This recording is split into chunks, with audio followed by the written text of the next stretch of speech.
আসসালামু আলাইকুম, সবাইকে স্বাগতম আমাদের বাগানবিলাস.com-এ।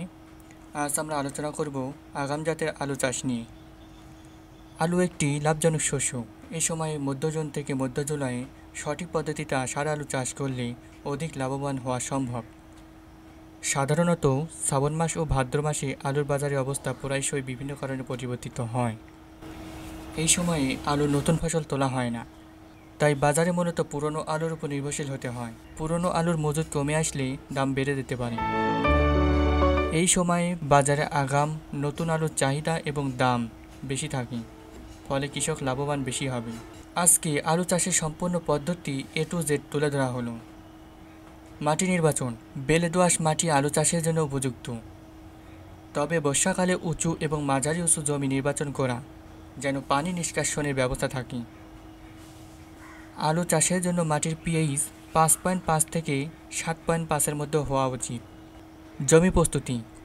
জমি ভালোভাবে 2 থেকে 3 বার আড়াআড়ি চাষ করে মাটি ঝরঝরে করে নিতে হবে এবং জৈব সার এবং পটাশ প্রয়োগ করতে হবে। বীজ নির্বাচন। আগাম চাষের জন্য উন্নত মানের জাত যেমন ডায়মন্ড, অ্যালোনা, ফার্মোসা, কার্ডিনাল ইত্যাদি নির্বাচন করা যায়।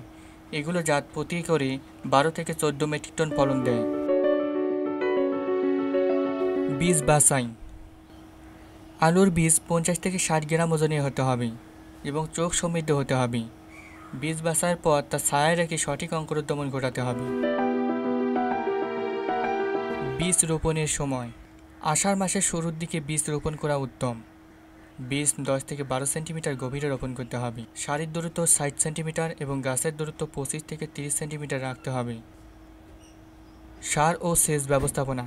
আলু রোপণের আগে জমিতে 10 থেকে 12 টন পচা গোবর দিতে হবে এবং প্রতি বিঘাতে সার দিতে হবে urea 25 KG, potash 75 KG, TSP 75 KG, gypsum 30 KG, দস্তা 1 কেজি, বোরন 1 কেজি। এই সবগুলো সার একত্র মিশিয়ে ছিটে দিতে হবে। এরপর আলু রোপণ করতে হবে।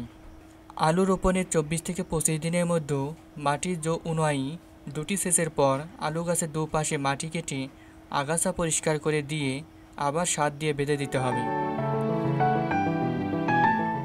Urea 25 KG, potash 25 KG, TSP 25 KG, boron 1 KG, থিওবিট 1 কেজি ও দস্তা 1 কেজি, এগুলো সবগুলো সার একত্রে মিশিয়ে জমিতে ছিটিয়ে দিতে হবে।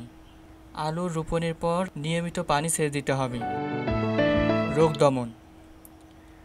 আলুতে সাধারণত লেট ব্লাইট, আর্লি ব্লাইট রোগ হয়ে থাকে। এর জন্য প্রয়োজনীয় ছত্রাকনাশক যেমন ম্যানকোজেব বা মেটালিক্যাল ব্যবহার করতে হবে। রোপণের 60 থেকে 80 দিনের মধ্যেও আলু হারভেস্ট করা যায়। গাছের পাতা যখন শুকিয়ে যাবে তখন আলু সংগ্রহের উপযুক্ত সময়। ভিডিওটি ভালো লাগলে লাইক দিবেন এবং শেয়ার করবেন এবং কৃষি সম্পর্কিত যাবতীয় তথ্য পেতে আমাদের বাগানবিলাস.com ওয়েবসাইট ভিজিট করবেন।